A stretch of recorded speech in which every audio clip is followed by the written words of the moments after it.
I have decided. The inheritance that mother left us, we will donate it all to charity. Let's live normally. Con quyết định rồi. Số tài sản mẹ cho chúng con sẽ đi làm từ thiện. All right, I agree. We must do something.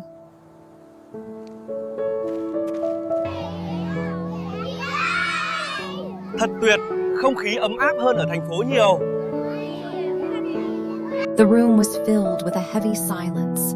Jack leaned back in his chair, dark circles under his eyes from countless sleepless nights. In front of him lay stacks of documents, contracts, and numbers that once defined his life's ambition. But now, they felt empty. Tu Tien stood by the window, staring outside. Sunlight still poured in, but it no longer felt warm. "Do you still want to continue?" she asked softly. Jack didn't answer immediately. He looked down at his hands. They were trembling slightly. The arguments, the suspicion, the hurtful words, they still echoed in his mind. "I'm tired," he finally said, his voice low and rough. Tu Tien turned to him. Her eyes were no longer filled with sadness, but with a strange calm. "Me too." They looked at each other. No anger, no conflict, only exhaustion. Jack let out a long breath and leaned back. "We had everything, but somehow lost ourselves." The words lingered in the air. Tu Tien walked over and sat beside him. "Maybe it's time to stop." A thought began to form. Not giving up, but choosing a different path. The room remained the same. Documents, numbers, wealth that many people dream of were still there. But this time, Tu Tien looked at them differently. She picked up a stack of papers, flipping through each page. The numbers were overwhelming, yet inside her, there was nothing. "Before, I thought having all of this would be enough," she said slowly. Jack looked at her, saying nothing. But now, she paused, her gaze distant. "I don't feel anything anymore." She put the papers down, gently, like letting go of something heavy. Jack lowered his head. He understood, because he felt the same. No excitement, no motivation, only emptiness. "We've sacrificed too much," Jack said quietly. Tu Tien nodded, not because they were weak, but because they had reached their limit. A limit that money could never cross. Night fell. The house was bathed in soft yellow light. Jack and Tu Tien sat across from each other in silence. No one rushed to speak, as if they both knew what they were about to say would change everything. "What if we let it all go?" Tu Tien spoke first. Jack looked at her, surprised. "Let go of everything?" he asked. She nodded. "Not because we don't need it, but because we don't want it anymore." The words were simple, yet heavy. Jack fell silent. He looked around. Everything he once chased now felt distant. "If we let go, we'll lose everything," he said. Tu Tien smiled softly. "No, we'll find ourselves again." The words stopped him. A simple truth, yet something he had never considered. He looked at her for a long moment, then nodded. "All right, we'll do it." The next morning, the three of them sat in the living room. The atmosphere was quiet, but different. Jack looked at Madame Loy. "Mom, we need to talk." She looked at them, sensing their seriousness. "What is it?" Tu Tien took a deep breath. "We want to give up all the assets." The room froze. Madame Loy was stunned. "What did you say?" she asked. Jack continued. "We want to use everything for something meaningful." She looked at them in disbelief. After all the conflict, They chose to let go? Do you even understand what you're saying? She asked. Tu Tien nodded, her eyes steady. Yes, we do. A decision, with no turning back. Madame Loy couldn't react immediately. She looked at Jack, then at Tu Tien. Her eyes filled with disbelief. Are you serious? She asked slowly. The room was silent. No one avoided her gaze. Yes, Jack answered firmly.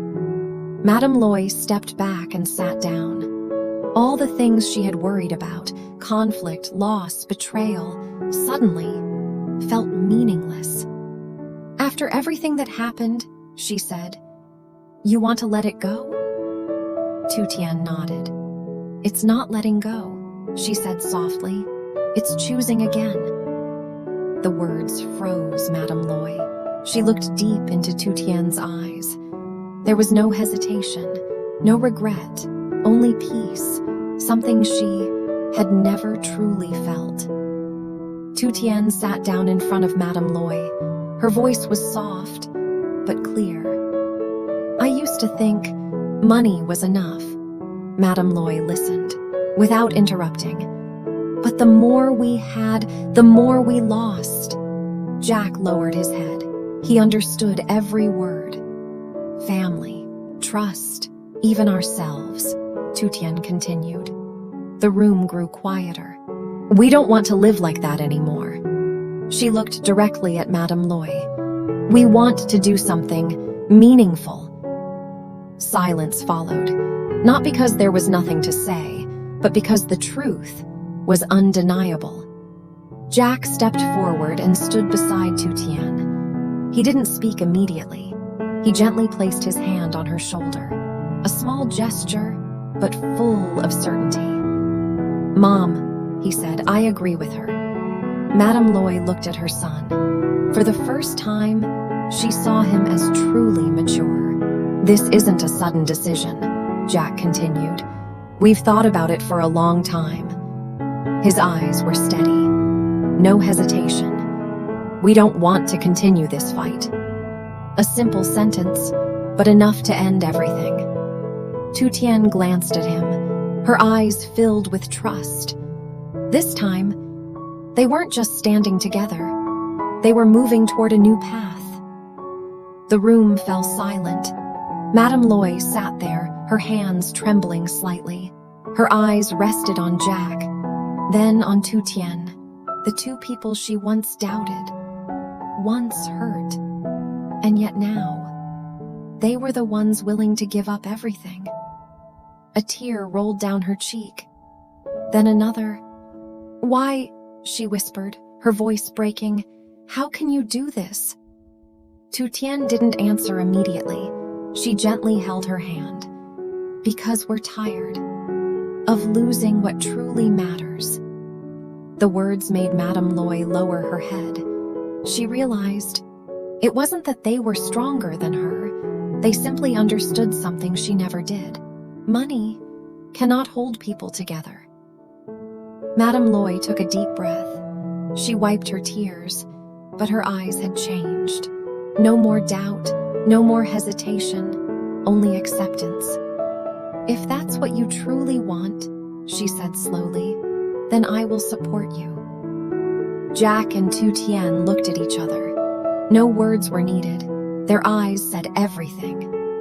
Madame Loy nodded. I'll leave everything. In your hands. The sentence was soft, but carried a heavy release. This time, it wasn't out of pressure, but out of trust. A trust built from many past mistakes. A few days later, the car rolled out of the city. Behind them were tall buildings and a past filled with conflict. Ahead, a long road leading to the mountains. Jack was driving. Tu Tien sat beside him, gazing into the distance. Madame Loy sat quietly in the back. No one spoke much, but the atmosphere was no longer heavy. Only a sense of relief remained. We're really doing this, Jack said softly.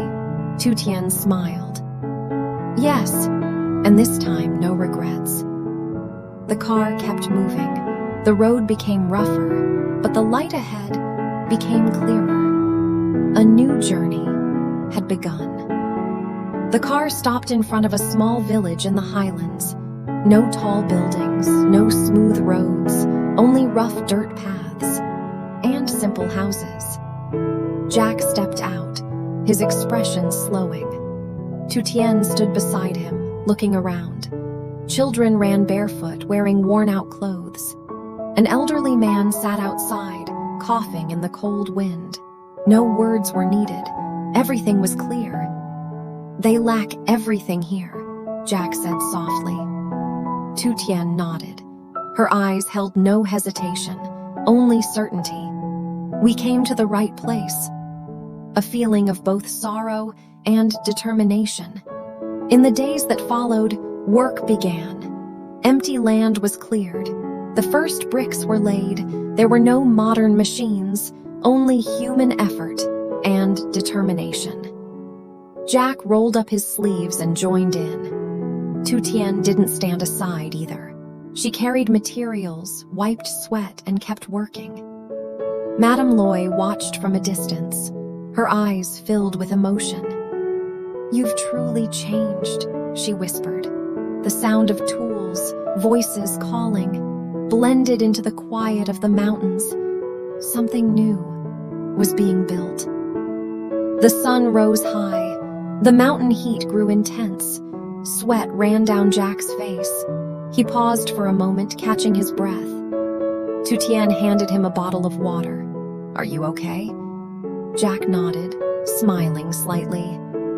"I am just tired." She smiled too.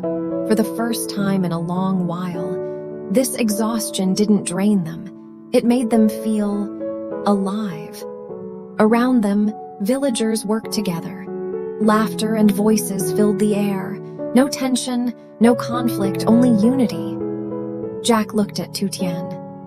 "Maybe this is what we truly needed." She nodded. A simple truth, but one that took so much to understand. After months of tireless work, the structures slowly took shape in the mountains. A small school with a red roof, a simple but clean clinic. Jack stood still, looking at it all. Tu Tien stepped beside him. "We did it," she said softly. Children's laughter echoed behind them. Kids ran into the new classrooms, their eyes shining. An elderly person was helped into the clinic, their face filled with relief. Madame Loy stood in the distance, tears quietly falling. She never imagined that her wealth could mean something like this. Not power, not control, but hope. Jack gently held Tu Tien's hand. No words were needed. Everything was right in front of them. Evening fell over the mountains. The sunset painted the village in golden light. Jack, Tu Tien, and Madame Loy stood, looking at the school and clinic. No one spoke, but each of them had their answer. "Now, I finally understand," Madame Loy said softly. Jack turned to her. Tu Tien smiled. "Understand what?" Jack asked. Madame Loy looked into the distance. "That happiness is not in what we keep." She paused. "It's in what we give." The space became quiet, but not empty. Jack looked at Tu Tien, his eyes filled with gratitude. "Thank you," he said. She shook her head gently. "It was all of us." The sun slowly faded. A day ended, but a new life had truly begun. Hello mọi người, hôm nay mình sẽ trình bày câu chuyện về Toàn, một người đàn ông sống với những ký ức đã mất. Khi anh dần dần xây dựng cuộc sống của mình thông qua những công việc thường nhật giản dị và sự chăm sóc thầm lặng của những người xung quanh. Dưới mắt theo dõi của một bà lão, Toàn đã bắt đầu thấy vững vàng trở lại. Dù câu hỏi về quá khứ vẫn tiếp tục làm anh trăn trở.